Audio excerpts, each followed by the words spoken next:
This is actually an objection that the likes of David Attenborough has Yes. brought up with regards to this bug, which can only survive in the eye of a child. So maybe just a brief comment, Diane or John, about this sort of little bitey insects like that.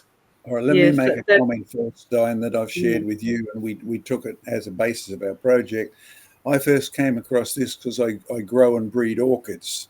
Now, I was absolutely amazed one day to find a mosquito landing on one of my orchids, and then to watch it as the tongue of the orchid, which is quite amazingly mechanized, it flung the mosquito into the back of the flower, and then it stayed closed. So the mosquito, when you actually cut the flower open later on to check, the mosquito was down in the base, absolutely unharmed, enjoying a good drink of nectar, and then it would make its way out past the pollen repository, and it would collect pollen from this flower, and the only way it could get out was via the back door. And then the front door stayed open until the mosquito had flown far enough away to deposit the pollen of this orchid in another orchid. And you think, man, that is a design feature, but it only works on tiny insects like mosquitoes. Now, yes, we do have giant fossil mosquitoes in the fossil record, but I guess there were giant orchids too. I'm not quite sure about the orchids bit, but we certainly have a look at insects whose proboscis is designed for sucking juices.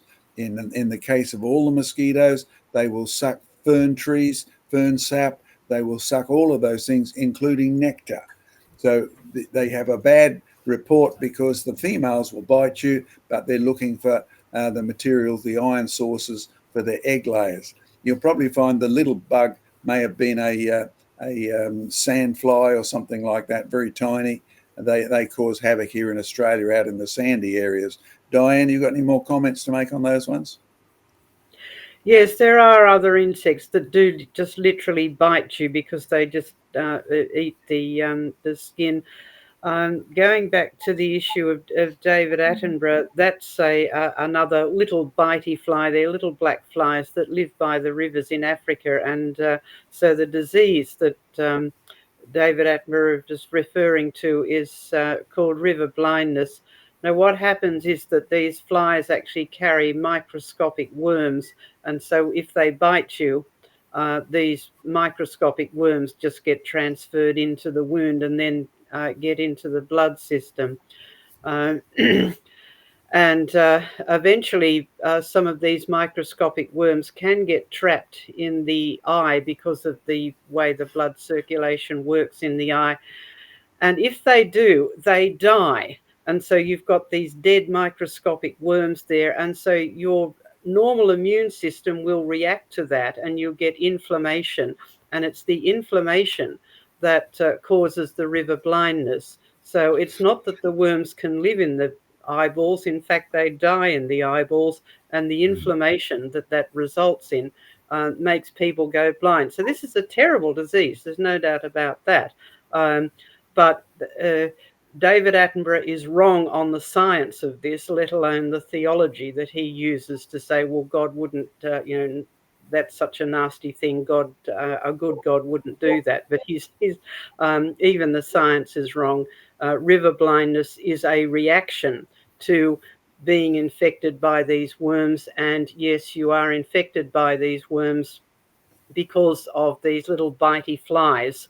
Now, in the very good world, the flies would not have bitten people because there would have been other sources of nutrients for them.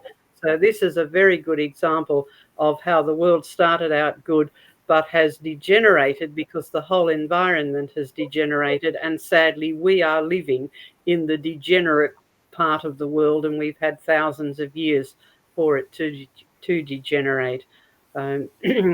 So a lot of insect-borne diseases are the result of the world going bad, insects having to look for other sources of nutrients, and human beings with our relatively hairless skin are a good source of protein and nutrients, and the insects just happen to have the right equipment for either biting us or sucking from us, or sucking blood from us.